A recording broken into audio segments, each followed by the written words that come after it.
Welcome back, this is Sandy with Sandy's Organized Chaos, and today we're going to be doing a Moody twist on Valentine's Day with this kind of darker themed leopard and gold. As always, I will put everything I used today into the description box below so that way you can recreate this item if you would like to.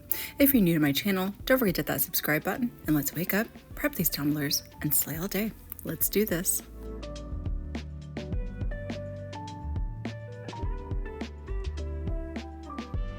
Starting off with our base, I went ahead and sanded down this tumbler, this 30-ounce tumbler.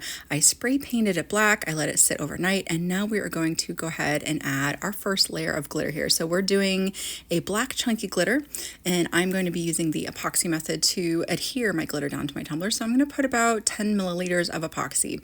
The reason why I'm using so much is because we're using chunky, and this is really going to help those glitters lay nice and flat for us, and it'll just help out in the long run as we continue to layer on and do the things we need to do over top. So the glitter I'm going to be using today is called Jack, and you can purchase that at socglitters.com if you would like to. But this is just a chunky holographic black.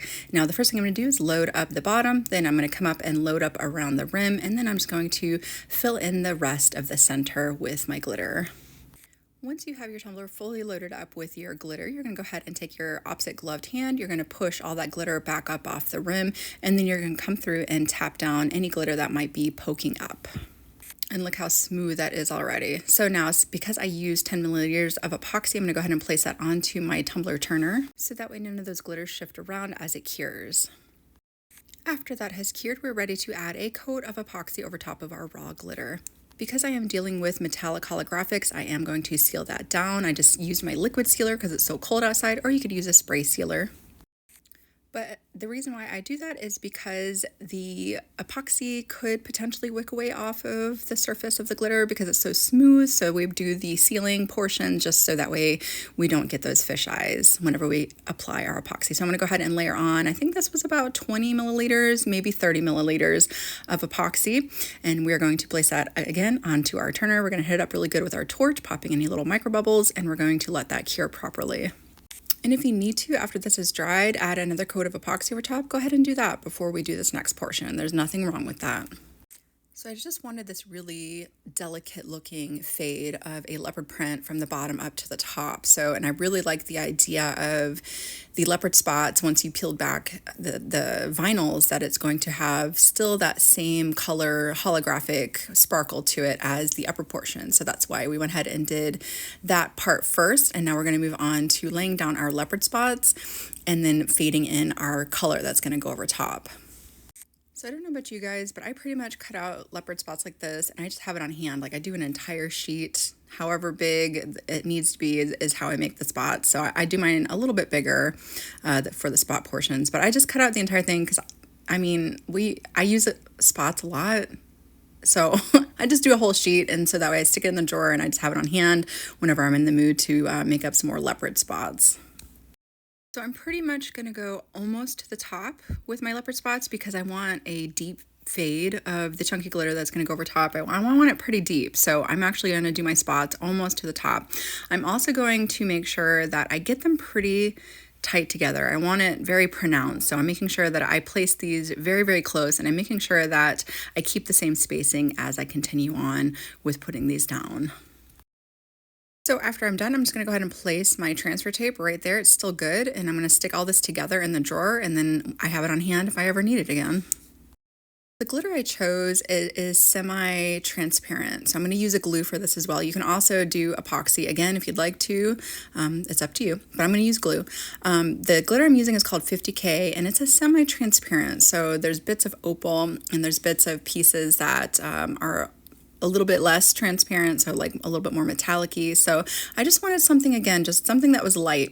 So what you could do is you could go through your cabinet and look around at your glitters, and you could actually go ahead and dump it. What I do is I'll take my tumbler and place it upright, and I'll just dump the glitter that I want to use on the bottom of my tumbler, so that way I can kind of get more of a visualization of how it will look on the base that I'm using. So you guys can go ahead and do that if you'd like to.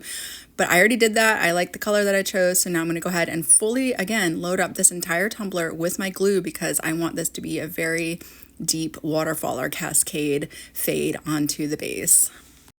All right, our glue is applied and now we're going to take our glitter, and what I like to do is go ahead and lay it down on the very bottom first. Then I like to tip it almost upright and focus right along the edge and just let it fall from there.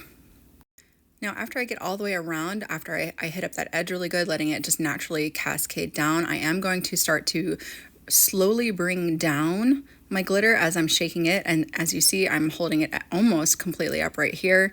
And again, just letting it naturally fall and cascade further down up the sides there. So now I'm just going to take a look at it and see if I like how deep that is. I accidentally missed a spot there. Easy, just brush it a little bit more with glue and there we go. Now it's filled in. But I'm just going to just take a look at it, and then I'll come through with my fingers and just bring it up a little bit more if I need to, so that way I have everything nicely filled in. See, I'm just going to take it and just fill in just a little bit more, not too much. I don't want too much more. And then again, I'm just going to flip it and I'm going to take a look at it, and I like that. That's nice. Now I'm going to go ahead and let that dry. Don't worry about the glue. It'll dry clear once it's dry. Wait, one more thing. We got to tap it down because it is a chunky. We're going to tap it down really good. Again, just this will help us out in the long run here. Give it a couple taps, set it off to the side to dry, and there we go. Now I am slightly impatient. So did I start picking off this vinyl before it was fully dry? Of course I did. So now I'm just going to do the arduous task of coming through and peeling back all those vinyls. I think I forgot to mention that. However much you lay down is how much you're going to have to remove, because that was our masking to make that leopard look for us. So now we're just going to come through and remove that. And by the time I was done, it was nice and dry. So now I'm going to come through and I'm going to sweep off any loose glitter that just didn't get adhered down to our glue. Just again, just helping us out in the long run here. And let's just, again, take one more look at this. I absolutely love these colors. I love how delicate it is and how, it all just kind of blends together really well. I like it. So now we're going to go ahead and apply a sealer over top. So again, we're just going to do our sealer, fully load up with our sealer here, or a spray sealer, whatever y'all want to do. I'm going to put that down, let that dry, and we're ready to move on to the next step.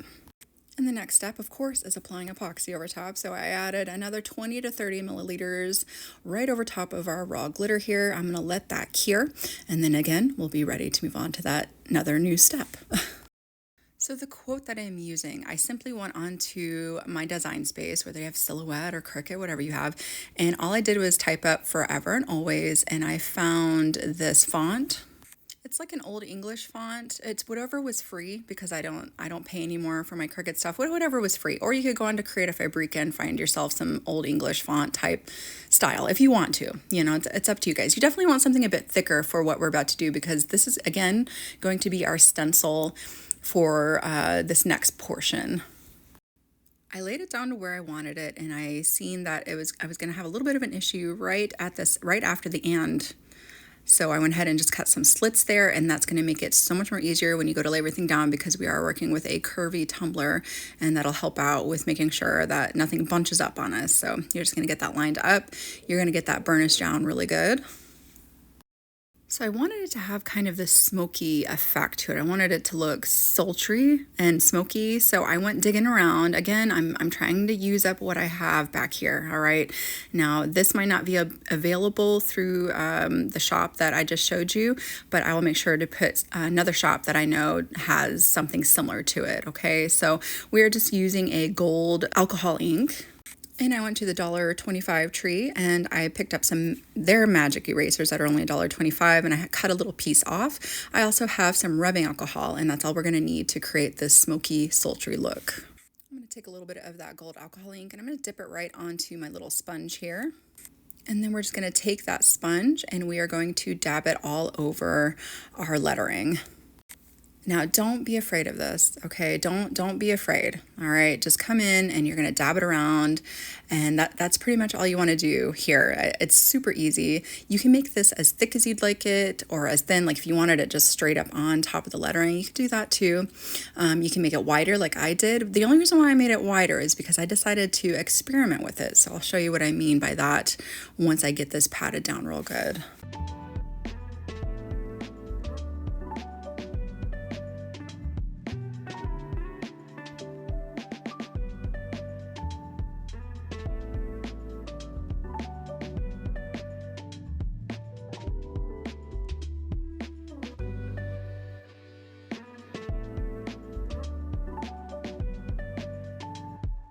All right, and there we go. I brought it up onto the bottom just a little bit, and that's what I have so far. Taking the same exact sponge, I'm going to take a little bit of my rubbing alcohol and I'm going to spritz it right onto my sponge, and then just only along the edges I'm going to come through and dab down that rubbing alcohol, and that's going to blend everything out and really make everything fade together and look so beautiful and give it more of that smoky, sultry look that we're after.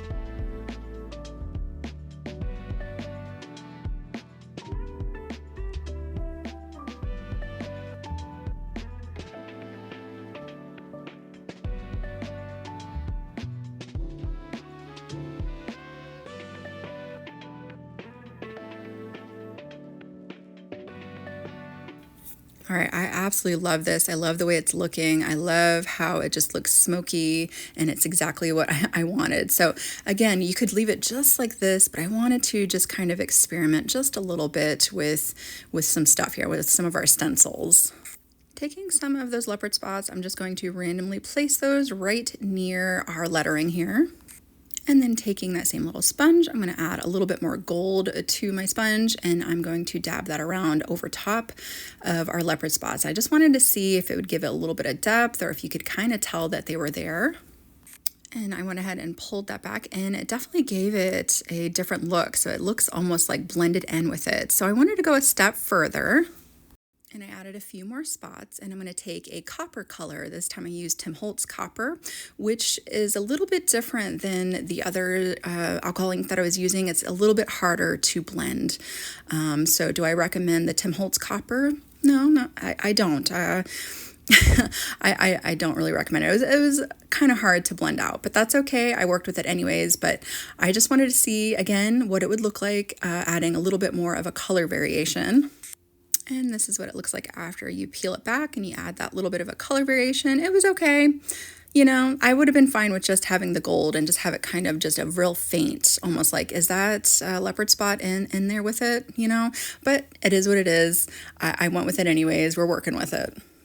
Now, I kind of fought with myself about if I wanted to add kind of an offset to my lettering, but after I got everything all peeled back and kind of sat back and looked at it, I really liked it as it was. Again, I liked that just, is it there? I kind of like the monochromatic feel of it. So that's me. If you don't like it like that, then you can go ahead and, of course, add some type of an offset to it so that way you can see it a little bit better for your likings. But that's it. That's all you want to do. You want to go ahead and put another sealer over top. You want to go ahead and get its final coats of epoxy applied, and she is ready to go. Whether you take this design and duplicate it as is, or you take it and let it inspire you to create something that is completely your own, I hope that you guys had a lot of fun watching this tutorial today. Again, if you're new to my channel, don't forget to hit that subscribe button, and I will see you guys next time.